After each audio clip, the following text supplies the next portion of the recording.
World, welcome to Americana. I'm your host, Willie Montague. And I'm Shakea Hinton.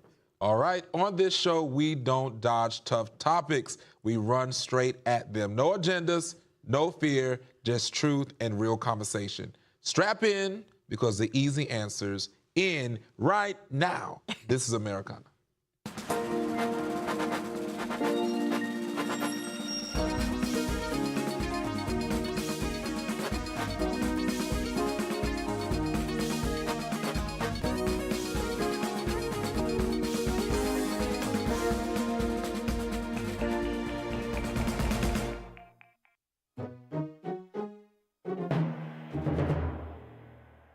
All right, you guys, as I told you, we got some truth coming up. So today we're going to be talking about politicians are not listening, America's breaking point with Washington, and that is D.C.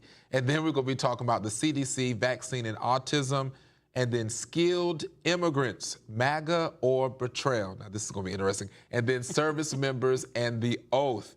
This is what we are bringing home today. So without further ado, Shakea, you and I are getting ready to get into this. Let's talk about these politicians. Stephen A. Smith called Washington for ignoring everyday Americans, and an air traffic control stood up and said exactly what millions feel. This viral moment wasn't politics, it was a warning. Now, this is exactly what the man said. I want us to be clear. He said, "I've got to drive Uber. I work one of the highest stress jobs in America and still can't get ahead." So I actually want this to be a conversation. Okay. So she's like, okay, we can do it. We can. You know, this was, when I was listening to the interview, it was alarming to me because we do have an issue. And I like what Stephen A. Smith, for those, go back and listen to the interview. What he was saying is that both sides have to give some accountability to what's going on right now in the United States. And when you hear of an air traffic control, a stressful place, probably one that is a little more paying than most people would get paid, but for him to have to leave out of that town hall and then end up going to drive an Uber, what's happening in America? What is happening in America, Will, is what I have been screaming at you for months now. Not necessarily screaming, but what we've been talking about for months. The economy is not in the best shape that many people feel in your party. I think it's now getting the attention.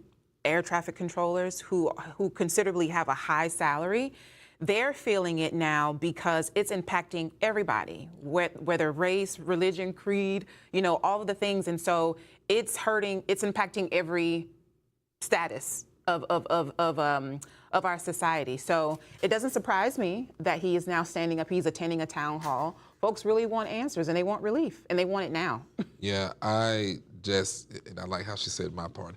But look, Claim this it. is supposed to be a conversation. We are. I'll try to before we get heated up.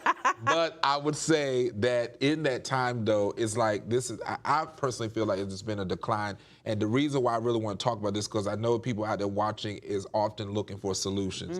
And that's the part where, as you mentioned yesterday, that us having two different party views is like, it is time to actually come and say, what is the solution when you talk about things like this? And I like that Stephen Smith, who is not necessarily a political person, like He's controversial. He's controversial. But he isn't political. He's not political. So for him to dive in and just say, listen, both of y'all sides are just crazy. You're not helping the American people. And that you know, when I watched that, I was like, okay, we just got to have this conversation. Now, do you think, aside from a party affiliation, whether it's Democrat or Republican, like, do you think it's a systemic thing, or do you think it's now because inflation is on the rise, healthcare is an issue? Like, why now? Because this has been a concern for many people for many years. Why do you think now is like all hell is breaking loose? That's a good question. I think now is because we are a super sensitive society. I think we take more things at heart, and then we see more things that cause us to take it at heart. Because we didn't have all this social media that we have now. Everything is publicized. Like, you know, if somebody sneezes, they put it on TMZ. It's like, Well. yeah, like, it's like everything is exposed. So Yeah. people now are like in fear because they see fear, they hear fear, they go to work, it's a new disease, a new variant, a new, the shutdown, we can't get food, we can't this. So everything is like scarcity, fight or fight, fight or flight. Yeah. And this is where I think we are. So I think that's why it's like now more, hands-on or seeing it more face-to-face is because now it's more in our face. Yeah. So that's why I would think with that.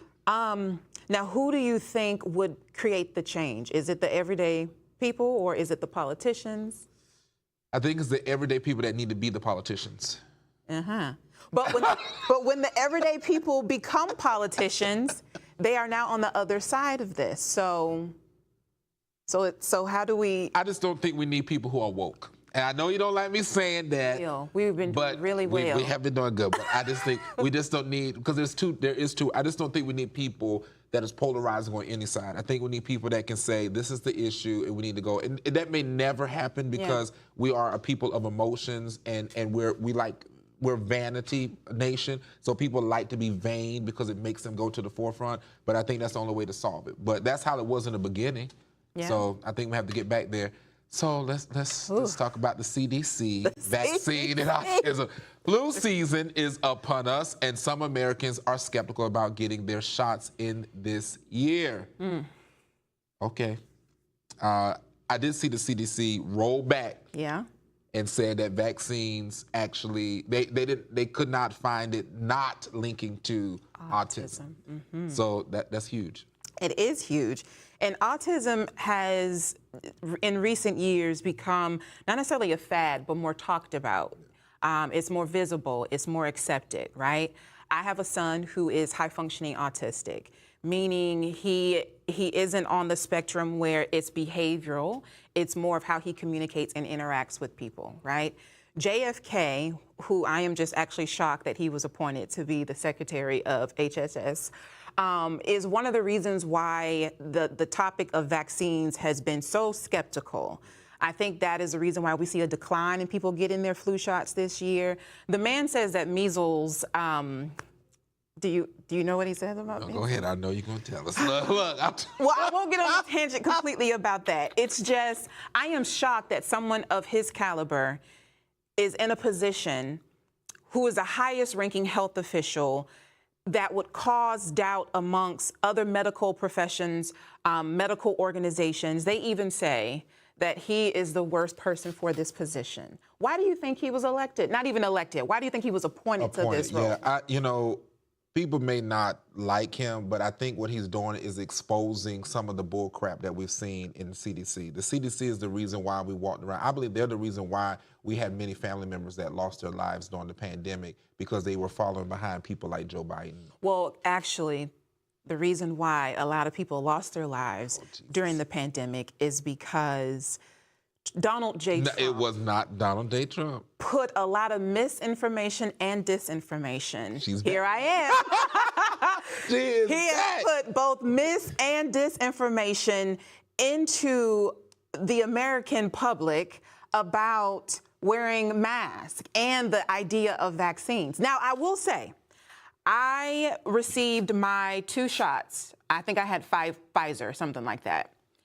My second shot, after that, probably like 2 months later, I had a TIA. TIA is just short for a mini stroke. I was healthy as an ox. I had just given birth to my daughter. 4 months later, I have a TIA out of nowhere. Can I link that to the COVID vaccine? I don't know. I have no idea. However, I know that shortly after, I experienced symptoms of a mini stroke. I think it is linked to the two. But I would say, we know, Shakea, that masks did not work. We knew they didn't Well, work. what other solution would you cause or have people to do? Because immune system. What do we do when we had our children go out and play in the dirt and we didn't never go tell them, hey, I want you to go put a mask on your feet so germs don't get on them. We did have vaccines. That was a part of our childhood in order for us to get into schools, was it not? Right, but I wish that but look at the vaccines they have now though. I think it's way in like double digits of the vaccines compared to the 6 or 7 vaccines we had to get when we were a child. And I think it's just we're over vaccinating our children. Like, we have an immune system. We have an ability. What were they doing back when society was formed? They wasn't shooting vaccines up in these kids, and you were not seeing kids out there rolling around with all these different diseases. I believe they create this stuff, whether it is in China, and then they roll this stuff over here, and then they poison us, and then we fall victim for the stuff, and then we want the taxpayer dollars to fund us to keep our people sick. But do you want to know something really quickly? Because I know we have to carry on. You ordered today. I just read something recently about there being research being conducted in California to insert vaccines into food, currently in tomatoes and in heads of lettuce. Well, look what you're talking about. When you have now, if we have that, if that passes, what will that do for the American people against their will? That's good. We do have to take a quick commercial break. You know, Governor Newsom is in California. So anyway, we'll be right back discussing skilled immigrants, MAGA betrayal, and service members in the oath. Don't go anywhere. You are watching Americana.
All right, you guys, welcome back to Americana. Skilled immigrants, MAGA or betrayal. Donald Trump has declared that allowing skilled immigrants to train in the U.S.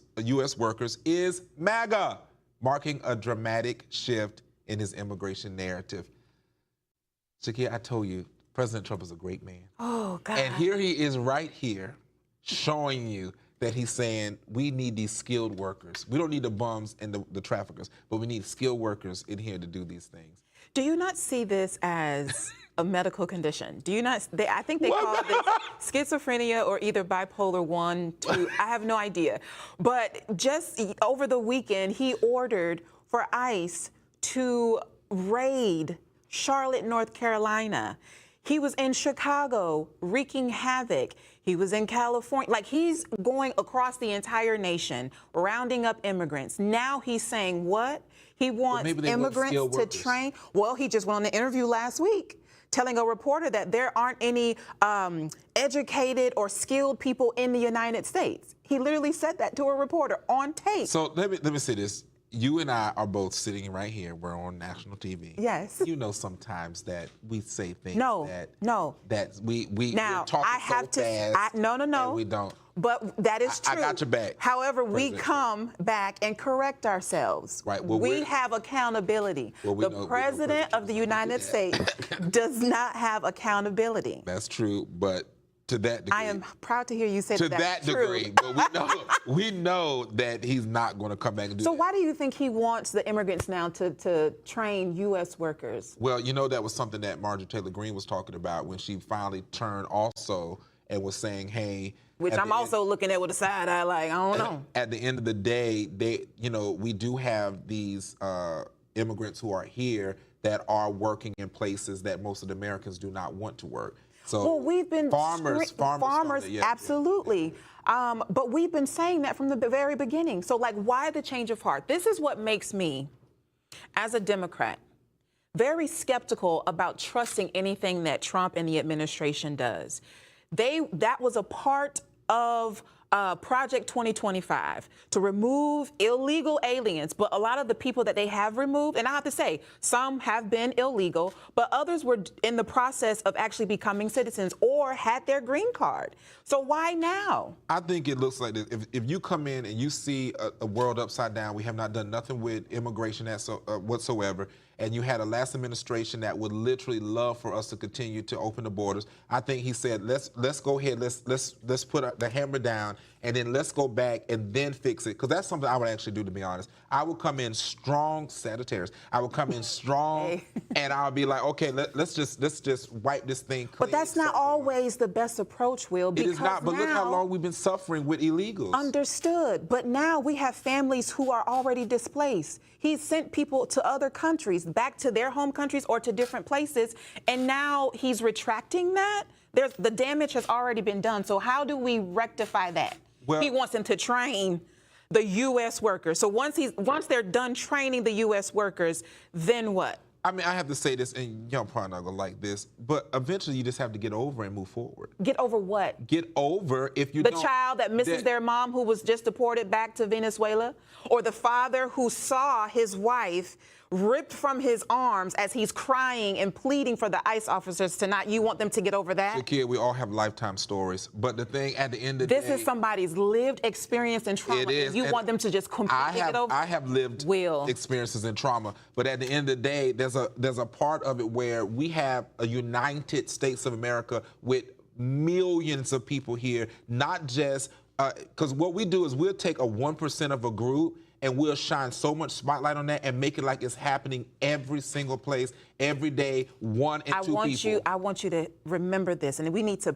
play this back. Hit it. Whenever we talk about trans people, you make it seem like it's widespread. Oh my God, it is. When we talk about the LGBTQIA community, a widespread it's so widespread. I am tired of want us to chopping their penises off and going around here wanting to grow out titties. The hypocrisy is just astounding. Women's bathrooms and do just astounding. And then women cutting off their vagina lips because they want to be a man. I'm sick of it. Oh, I love when y'all get so sexual. Well, you took me there. You just get so sexual. Look at you. Y'all so nasty. Woo, have mercy, But Lord. going back to these immigrants, I am just really curious to see how this is going to play out. Damage has been done. Like, incomprehensible damage has been done. Trauma has been implanted into children, into families. Now you are going to say they can stay here unless they train American workers. What does this training program look like? Let me say it like this. Since we're already giving away everything free in Medicaid, go get a therapist with the free service we go. So moving on to the next topic, service members and the You didn't see your therapist service today. members are told not to follow illegal orders. So, Boy. I'm laughing at her last thing. So is it illegal for service members to disobey the request of the President of the United States? It is, and I'm going to read something really quickly. Oh, she got some. So the oath says really quickly, I, your name, do solemnly swear that I will support and defend the Constitution of the United States against all enemies, foreign and domestic, that I will bear true faith and allegiance to the same, and that I will obey the orders of the President of the United States and the orders of the officers appointed over me according to the regulations and the Uniform Code of a Military Justice. So help me God. That is the oath that all servicemen and women take when they enter and enlist into the military. The issue now is that 6 Democrats have recently made a video encouraging or reminding those current servicemen to remember your oath, but only do so if he is giving you orders that are lawful. My question to you is, if someone is giving you a directive that goes against your morals and that could actually cause harm to this country, would you still obey those orders? I'm going to tell this strongly. This is why I tell people to not join the military. Because I am shocked. Once you go into the military, you become the property of the United States government. And if they give you an order, it doesn't matter who's the president or what they say, you have to obey that. So you serve the office, not the person. I'm just telling you. I've met people who said they've had to serve Democrats and Republican presidents, and they said, unfortunately, they did not like some of the things they had them do, but because they were serving that office, they had to do it. So does ICE fall underneath that? I would say the president is directing them. I don't have no problem with ICE. I'll call ICE in a heartbeat. You mess with me the wrong way. But anyway, Help me. But y'all calm down. I already had a little hate comment last night, and I said, y'all climbed up the wrong please, tree. y'all don't get him round up. But anyway, nonetheless, y'all don't have to show up to my house because you'll be shot.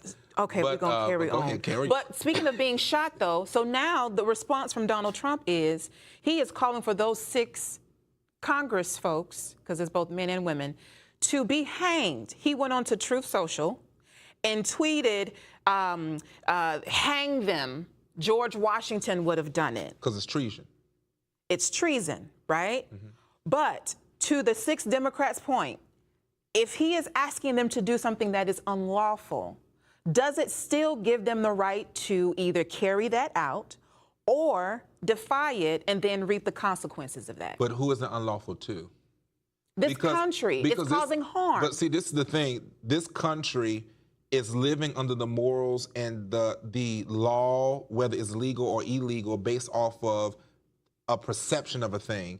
Because what I consider to be lawful may not, or unlawful may not be unlawful to you. See, to you, you may feel like it's okay to protect transgenders. Willie, to me, that's unlawful. No, because it's unlawful to you because of your morality, your moral compass. But however, their gender identity, their sexual orientation has constitutional boundaries and protections. And you just read what the oath was that falls under constitutional boundaries, and that is to follow what the President of the United States says. But I am asking you now, because we all know Trump sometimes is off his medication and he goes onto Twitter or X and he does a rant.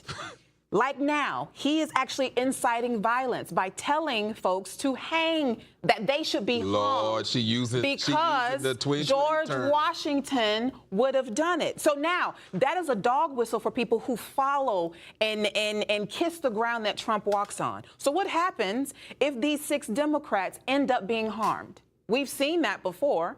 Trump does like a small little dog whistle, and his cronies actually causes harm to Democrat. Well, I would say this. Congress. I would say this. It pays for them to stay in their place and do as they need to be done. Stay in their place and do as they are told. Because this is the problem that we have. We have definition of a cult. We have people who are in Congress who wants to just parade around as circus clowns and not do their jobs. The Republican Party, got it. No, so we can actually go ahead and go on to. All right, okay, y'all. So this concludes today's episode of Americana.